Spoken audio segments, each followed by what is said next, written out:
You hear the sirens. Sorry. I get to do my best Roger Goodell right now. We have a trade. We're going to hear Roger Goodell say that on Thursday night, but I never thought, as someone who covered college football, that I would ever get to say that. But we have a trade.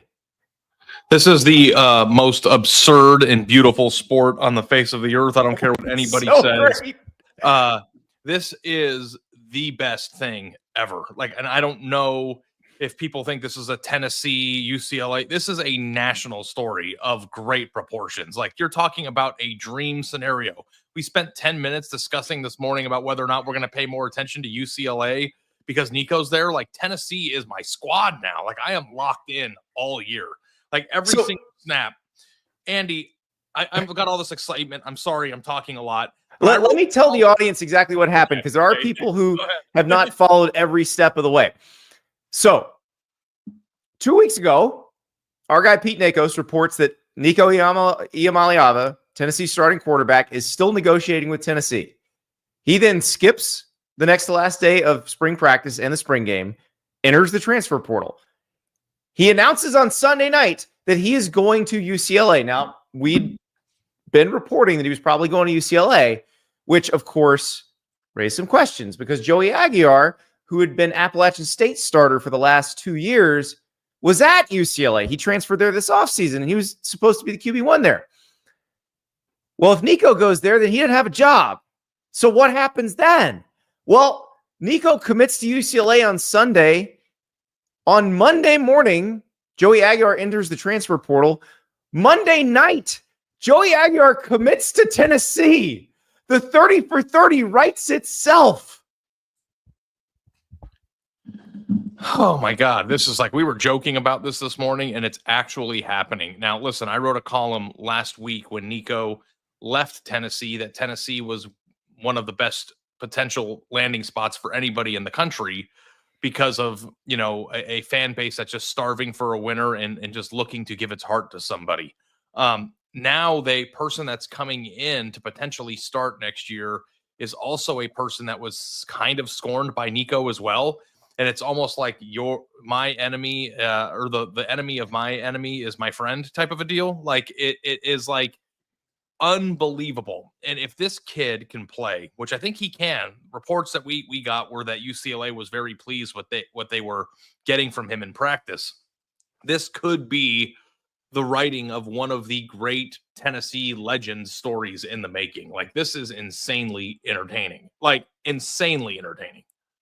Well, this would be a great college football story, period. Now, I will pump the brakes a tad because I don't know that Joey Aguilar is going to Tennessee to start. We don't know that. Jake Merklinger is there. He's a redshirt freshman. George McIntyre is there. He's a true freshman. So there's no guarantee that Joey Aguilar becomes the starter, but he does have a lot of experience. He's going to be in the mix.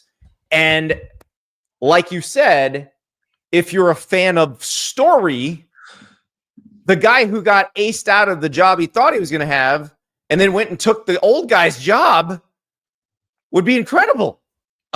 Also, too, if you want to strip away all the drama and all the things about this story, Andy, take the names away, take the situation away, take the schools away, and just say quarterback with multiple years of starting experience transfers into program with only freshmen on the team. What do you think you would think about that move? I know it's you don't want to jump the gun and just be like, oh, this is his job to win or this is his job and it's been guaranteed, and maybe it hasn't been. But if you read through the lines of the circumstances that Tennessee was in, which is, potentially having to rely on a redshirt freshman with little to no experience, and they go out and get a guy who's been a multi-year productive starter, even if he's in at the same level, you would automatically assume that person was going there to start. So, for me, I'm going to be operating until further notice that that's what's happening here. And you know what?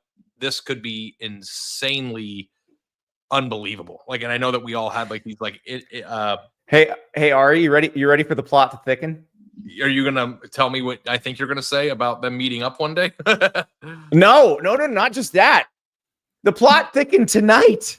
CBS Sports reporting that Madden Iamaleava, Nico's younger brother, has now entered the transfer portal. Madden is a freshman at Arkansas. Ari, remember where Madden was committed for most of his recruitment? He flipped Arkansas on signing day. Yeah. He was committed to UCLA. Just time for fences to be mended out there in LA and in beautiful LA. And I think that's probably we're getting here. I think it's hilarious that Nico literally tagged himself in a story, like driving in a car in Fayetteville like 2 days ago.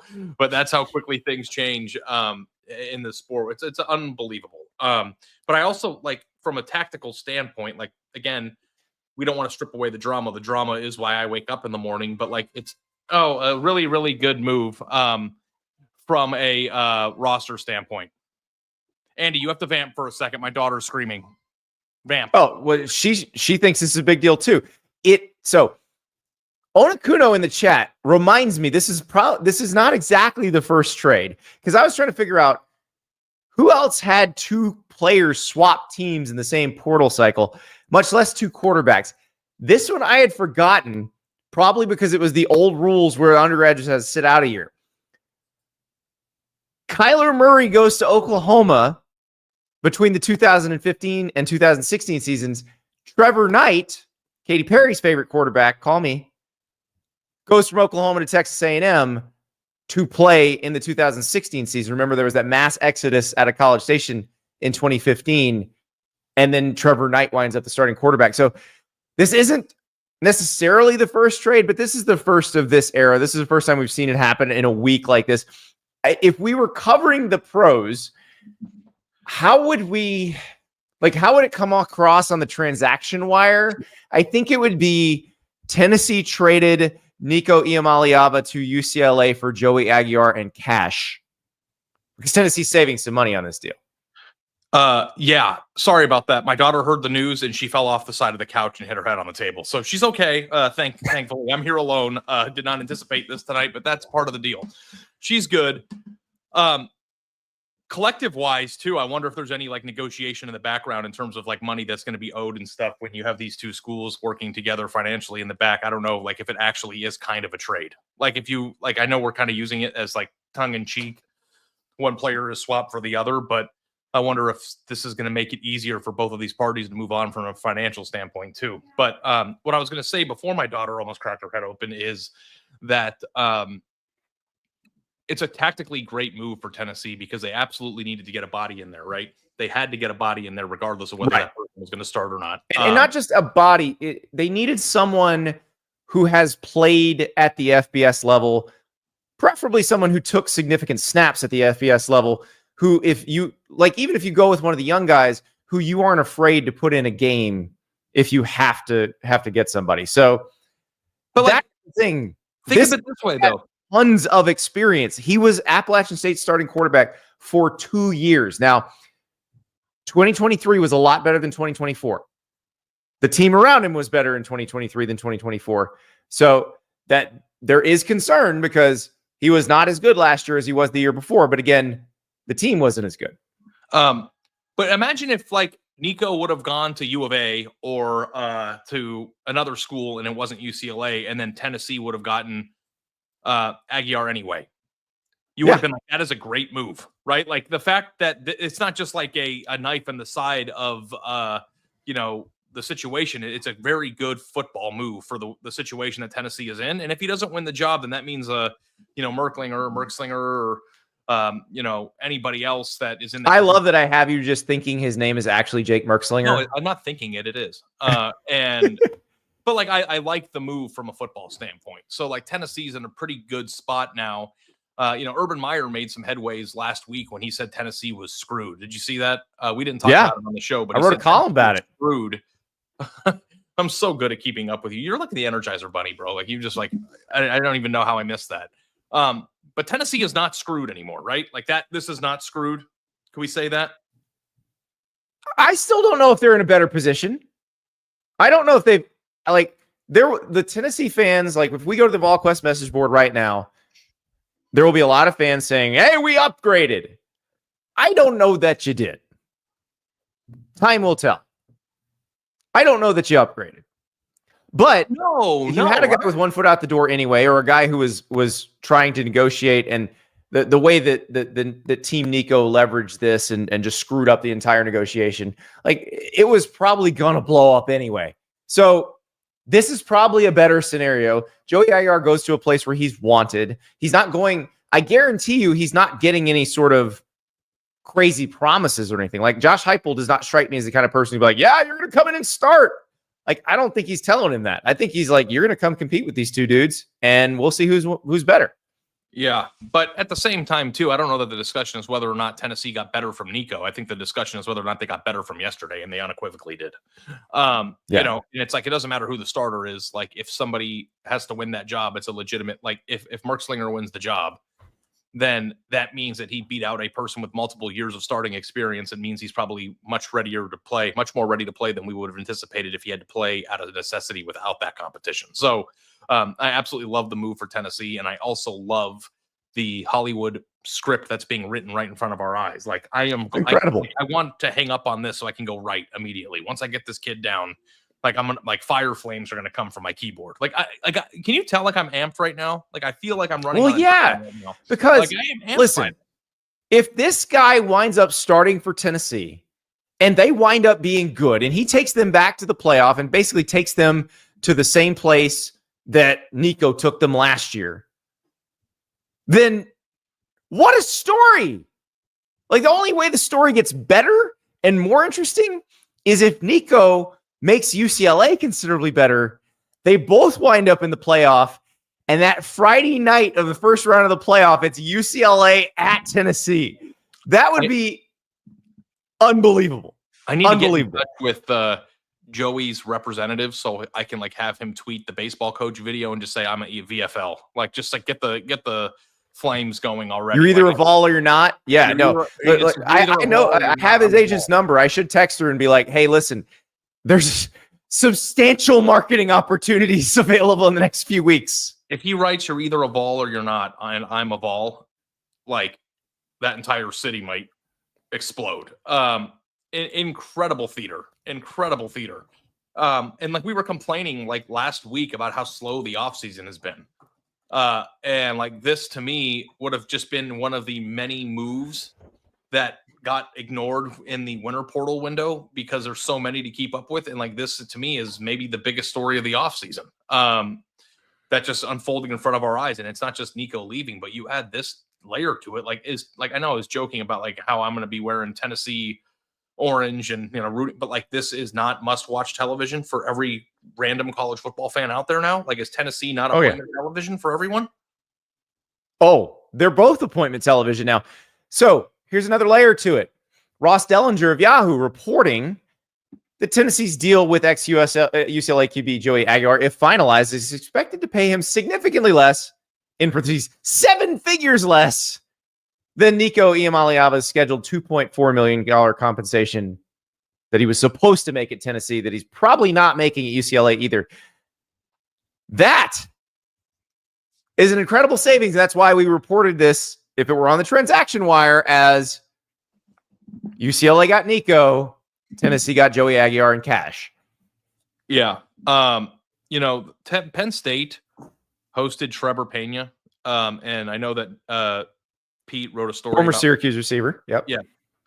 If I'm Tennessee now, I'm taking the money that I saved on this transaction that I would have paid Nico, and I'm upgrading a skill position. And I'm just making this up. But if they can, you know, situate their roster with a few more pieces with some of the money that they've saved in order to help support whoever's starting quarterback there and make their overall team better, like, I think I would like listen to the argument that Tennessee is going to be better this year than they would have been otherwise. Like, I think I could listen to that. Now, like, I'm not going to rewrite history and pretend like Nico's not good and it's not a loss. We talk about that. I'm not going to do it. Yeah. But could you imagine if they used the money that they saved to go get a guy like Pena? Well, and they're looking at a guy named Keelan Marion from BYU right now. So they are trying to upgrade the receiving core. They do have more money to spend. Ari, I got to say there is a trade like Roger Goodell. We are going to the draft this week, thanks to Culver's. We're going to be in Green Bay. The Great Wisconsin Tailgate, presented by Culver's. We're going to have a set at the draft. Like, when Roger Goodell's about to go up there and say, we have a trade, I'm going to tap him on the shoulder. Raj, I already did this week. I got this.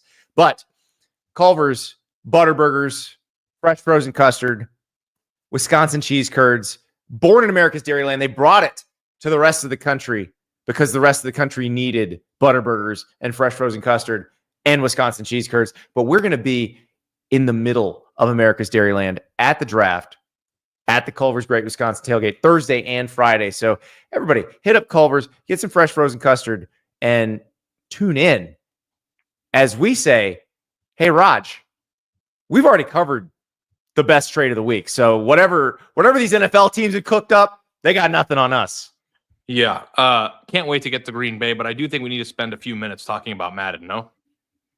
Of course. Madden Iamaleava, not the video game. Yes. Well, yeah, and the video game, because that would do numbers. But the younger brother aspect of this is interesting because you know what? What if Big Nick is playing 3D chess and UCLA scrapes up the money that it wouldn't have paid otherwise in order to get Madden a better NIL deal on the back end, and they make up some extra money there? I don't know. I'm making that up. But this I'm seeing a lot of they're the Ball family in the chat. You can't say that. Like the Ball family won. Like LeVar Ball won because he's got 2 kids in the NBA and another kid like single-handedly bringing hip hop back. So has he made another song besides that one that everyone it doesn't matter. Okay, he made the first good hip hop song in like 10 years. So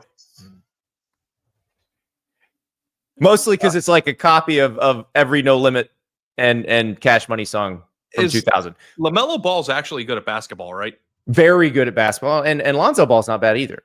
He's still in the league. I thought he washed out.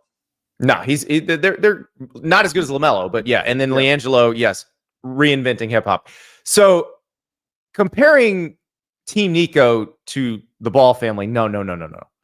They're gonna have to accomplish a lot more for that comparison to stick. I think that the comparison is because of theatrics, and I don't know where you would put the Iamaleava family in the theatric because like they've been kind of quiet. Like the dad's not. Yeah, after they called Pete Nakos a BI7CH and we promoted him to BI1CH, like they've been very, very quiet. But it's a theatrical thing. But like the thing that I wanted to take a step back on too with this news is that we theorized a little bit about how this move for Nico to get Nico could help UCLA try to build something into the future, or it shows a financial commitment in trying to make the team better than what it is. And if Madden can play, and I stood behind him at a camp 2 summers ago, and he could sling the ball pretty well. If he can play and you not only get a year of Nico or maybe even 2 years of Nico, because now the odds of him, if he's not NFL ready a year from now staying are probably higher given it's home and his brother's there. And then you have your future, kind of mapped out at the quarterback position. Then you have an ability now to recruit around a guy and make your team better. Now, like, I don't know if Madden Iamaleava is anywhere as good as Nico was in high school. My understanding is that he's not. But if he is like a legitimate... This sets up the dream scenario for them. Right. Because let's say Nico has a good year, then Madden is waiting in the wings. He becomes the heir apparent to his own brother. He hasn't announced that he's going to UCLA yet. He hasn't, but I think we're reading the tea leaves here. Yeah.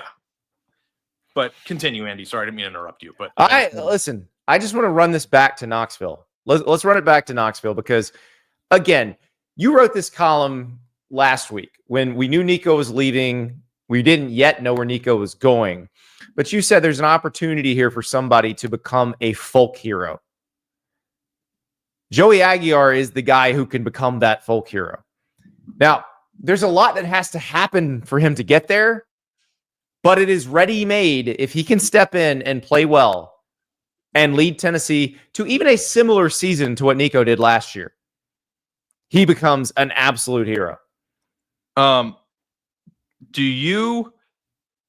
What do you think he has to do to reach hero status? Love Tennessee and be pretty good?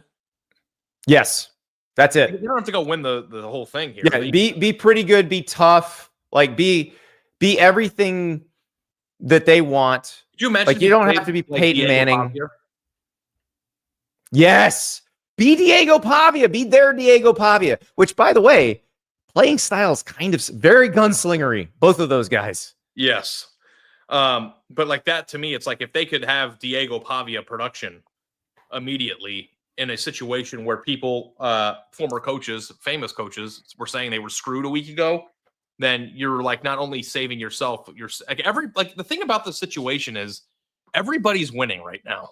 Like there isn't really a loser unless you think Nico's the loser in taking the money less. Like that he's probably the loser in the scenario, but Tennessee is winning because they're getting more quarterback depth and a legitimate competition. Joey is winning because he's no longer going to be benched behind somebody that he wasn't anticipating being benched behind a week ago. And like now we have two interesting stories on both coasts. So like I am all in on this. Super excited about it. Can't wait to write about it. Like, I don't know if we're missing anything, but we have a whole show in the morning that we can review it on too, because like I just like I'm pumped. I'm really pumped. So Up for Ellie says, just be close enough and we'll be sure he'll never buy a beer again. Before we go, let's leave the folks with this, because obviously there's a lot of Tennessee fans watching this, but then there's folks that root for other teams. Where would we say Tennessee fans rank in terms of how much they love / obsess over / Those are all very different things, but yes. Like I'm going to date myself again. I dated myself with the Cash Money and Master P reference earlier. Tiny Toon Adventures, Elmira, she loved the animals so much she would squeeze them to death. Like, that's Tennessee fans. They love you so much they'll squeeze you to death if you're a Vol. That's what Joey Aguilar is walking into. If he comes in and balls out, he's a legend in the state of Tennessee forever. Forever. And the fans there deserve it. Like, that's the thing. Like, there are some bad apples, but there's bad apples in every fan base. And like the thing is that, I've never seen a game there, Andy, and I hope that this move means I can. I've been to Knoxville a few times. I've been outside the stadium. I've been in the Manning room. I've been to the building.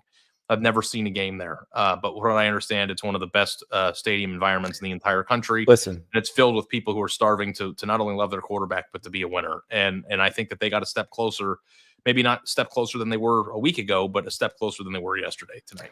When they run through the TRE, there is not much cooler in college football. And guess who's running through the freaking T this fall? Joey Aguilar. We have a trade. Tennessee and UCLA have swapped quarterbacks, and the crazy college football offseason gets just a little bit crazier. We'll talk to you 9:30 a.m. tomorrow. We're here every day this week, 9:30 a.m. Eastern time. Come join us every day, 9:30 a.m. What a sport. What a sport. Thanks for being here.